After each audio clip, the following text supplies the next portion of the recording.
Véritable success story de la radio Espace Guinée, les grandes gueules, détentrices des meilleurs scores radio en Guinée, de la meilleure émission talk show, a donné le créneau horaire du départ au bureau et du retour à la maison, récoltant depuis des années consécutives le titre d'émission la plus écoutée en Guinée, toutes catégories confondues. Un grand total de plus de 5 millions d'auditeurs ont été fidèles au talk show Les GG, diffusé jour après jour sur toutes les stations du réseau Adafo Média de 9h à 10h30, un exploit qui restera longtemps dans les annales de la bande FM en Guinée.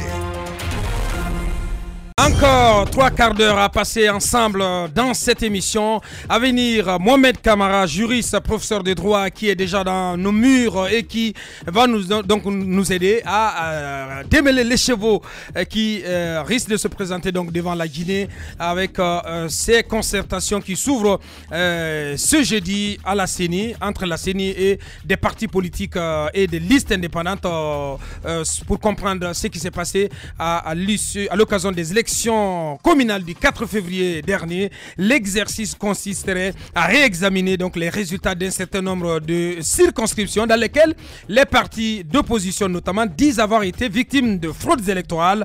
L'idée, loin d'être la tasse d'été de plus d'un acteur dans le microcosme politique national, à cause de son caractère inédit, somme toute inédit, suscite polémique et controverse. À quel schéma juridique une telle perspective s'adosserait-elle? On pose cette question ce matin. Mohamed Kamara, dans un instant, il va nous rejoindre dans cette émission. Tout à l'heure aussi, on va prolonger le débat avec notre premier invité que vous voyez à l'écran, Eli Kamano, qui est avec nous dans ce studio, qui invite l'activiste panafricain Kémi Séba, qui arrive ce vendredi en Guinée. On essaie de comprendre avec lui sous les contours de ce déplacement du polémiste Kémi Séba dans notre pays. On va poursuivre avec vous, Eli Kamano. Allez-y, Tamba. Absolument, Eli. Kémi Séba, c'est un nom qui rappelle le franc CFA, c'est un nom qui rappelle l'impérialisme occidental sous toutes ses formes, non pas seulement en Afrique, mais je l'ai souvent également entendu à propos du Moyen-Orient, la Syrie, l'Iran et tout ce que vous savez. La question que tout ça m'inspire, c'est quelle est l'opportunité de sa présence en Guinée? Que va-t-il faire au pays d'un Ahmed Sékou Touré, qui s'est naturellement détaché de la présence militaire française ou du franc CFA? Merci beaucoup. D'abord, je vais, avec un slogan d'un grand penseur africain, répondre à toutes ces questions, à toutes ces personnes qui disent qu'ils ne comprennent plus la démarche, qu'elles ne comprennent plus la démarche de Eli Kamano. C'est que l'arme la plus puissante dans les mains de l'oppresseur, c'est l'esprit de l'opprimé. C'est que les gens ne comprennent pas que je ne suis pas et je ne pourrais pas être seul la solution au problème de la Guinée. Ils ne peuvent pas tout résumer à moi. Donc, je suis dans un créneau international et panafricain. Ils ont assisté ici, lorsque j'ai été invité par des sociétés civiles du Mali, du Sénégal, du Burkina au Mali, lorsqu'on a mis en place le Front international des sociétés civiles panafricaines, où on a porté plainte contre Nicolas Sarkozy.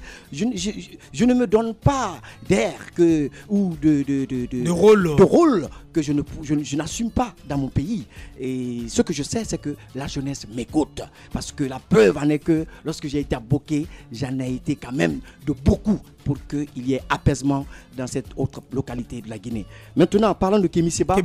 Kémi, il vient en Guinée. Le franc CFA, le combat contre le franc CFA n'est pas un combat qui est typiquement... c'est pas le seul combat qui mène.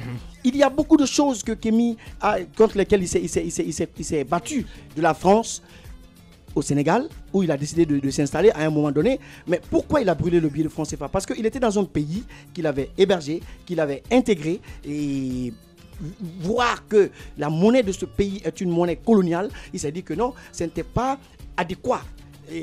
À ses yeux, entre son combat et la monnaie qui est utilisée par ce pays. Donc voilà pourquoi il avait brûlé. D'ailleurs, ce acte a fait de lui un homme très connu sur le plan international.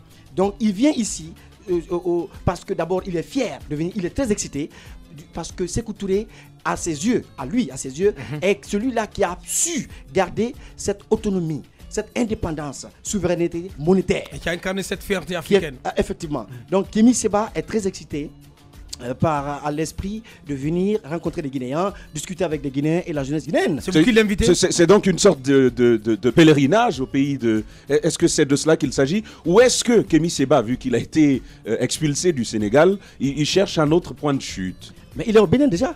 Ah, d'accord. Il est au Bénin et il est a le revenu passeport s'installer béninois. dans son pays. Dans son pays. Non, mais d'où vous est venue l'idée de l'inviter? D'où est partie cette idée? C'est pour quelle fin? Ou bien c'est lui qui a décidé de venir? Non, il n'a pas décidé de venir. C'est vous qui l'invitez? Je l'invite au même titre que le mouvement Balai Citoyen, que le mouvement Yanamar, que certains mouvements de la société civile malienne. Mais sauf que je n'ai pas les moyens qu'il faut pour faire venir tout le monde au même moment. Donc, j'ai essayé d'échelonner les choses et de faire venir d'abord Kémy, parce que la jeunesse africaine aujourd'hui, la jeunesse qu'on appelle la nouvelle génération, est connectée et sait qui est Kémy Séba. Bien. Donc, alors, de quoi il sera question durant son séjour? Il sera question justement de partager son expérience sur le panafricanisme, sur la lutte, sur la souveraineté africaine et surtout, nous en Guinée ici, tous les problèmes auxquels on est confrontés sont les mêmes problèmes que les Togolais voient aujourd'hui. Lorsqu'on sait qu'au Togo, la famille Eyadema est au pouvoir il y a 50 ans et aujourd'hui, le donneur de là-bas, qui est le président Alpha Condé, veut copier ces gens. Alors, tout ça, c'est des questions qu'on pourra aborder. Par son expérience, on va le mettre en contact avec cette jeunesse et qui va l'écouter. Et certainement... Je me dis que l'opportunité est là. Vous venez dans un pays qui connaît des convulsions, qui connaît des turbulences. Ce risque de ne pas plaire à quelqu'un qui a décidé de couper le cordon ombilical avec l'Occident. Est-ce que vous ne trouvez pas l'opportunité un peu...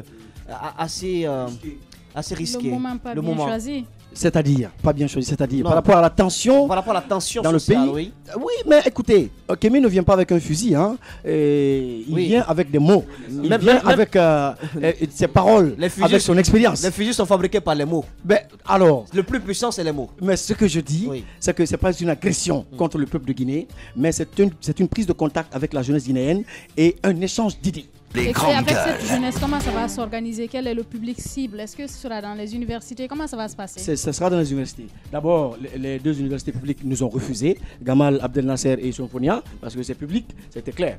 Maintenant, on a réussi à avoir l'université Kofi Annan, la salle Malick Condé, où se tiendra le 6. D'ailleurs, sa première conférence. Et la première émission qu'il fera, ça va être dans la Grande Gueule ici, s'il plaît à Dieu, et le lundi. Bien. Alors, est-ce que par exemple, on sait bien que Kémy Séba, il intervient dans la société civile très souvent.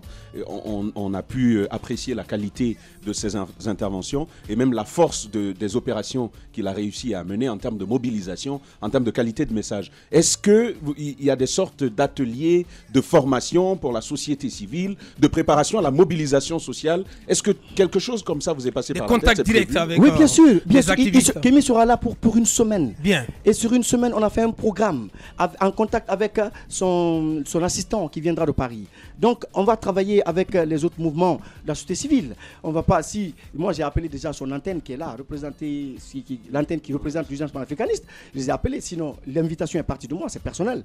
J'ai mêlé tout le monde et puis on fait l'accueil et le séjour de Kémy. Alors, le ministre Yakabari est au courant, j'imagine, l'ancien ministre de la Culture. Oui, il est au courant. Il doit être assez content de tout cela.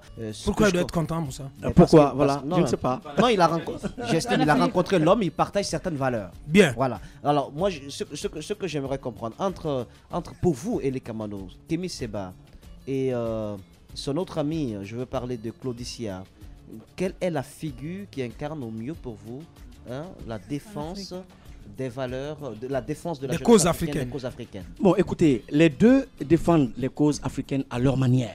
Mais sauf que chacun a sa démarche. Claudie, il préfère aller parler avec celui qu'on appelle le diable, l'impérialiste, discuter avec lui, trouver des solutions aux maux qui minent la société africaine. Kémy Séba préfère couper complètement le pont. J'avoue que c'est un extrémiste il est radical sur ses positions. Il n'a pas envie de dealer avec ceux qu'il considère comme étant des oppresseurs. Et pendant que Claudicia, il est prêt à accepter l'invitation de Macron, accepter l'invitation de Sarkozy lorsque celui-ci était en train de bombarder la Libye, lorsque celui-ci était en train d'assassiner le colonel Kadhafi. Et tout ça, Kémy Séba a déploré et condamné cela, et a condamné le fait que Claudie ait accepté l'invitation et qu'il se soit affiché avec joie sur les toiles avec le président Macron. Voilà. Alors, il y a Antoine qui pose cette question. Heureusement qui pose cette question. Oui, Kémy, il vient pour dire non au troisième mandat. C'est de la part d'Antoine Kourma. Ben, attendez, je vous dis qu'il y a beaucoup de choses sur la brochette. Il n'y a pas que le troisième mandat.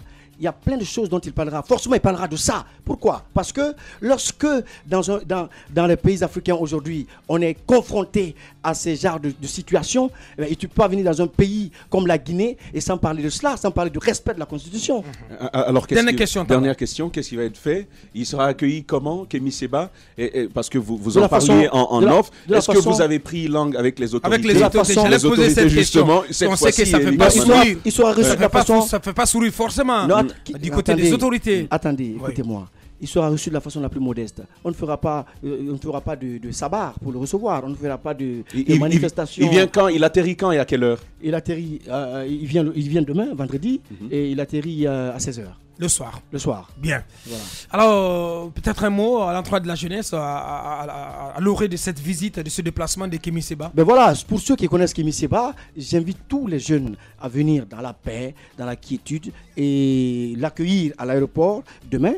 Et ensuite, la première conférence se tiendra dans la salle Malick Condé le mardi 6 mars.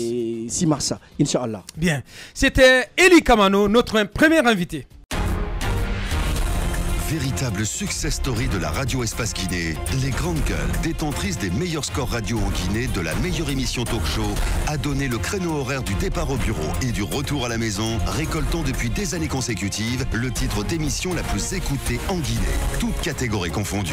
Un grand total de plus de 5 millions d'auditeurs ont été fidèles au talk show Les GG, diffusé jour après jour sur toutes les stations du réseau Adafo Média de 9h à 10h30, un exploit qui restera longtemps dans les annales de la bande FM en Guinée.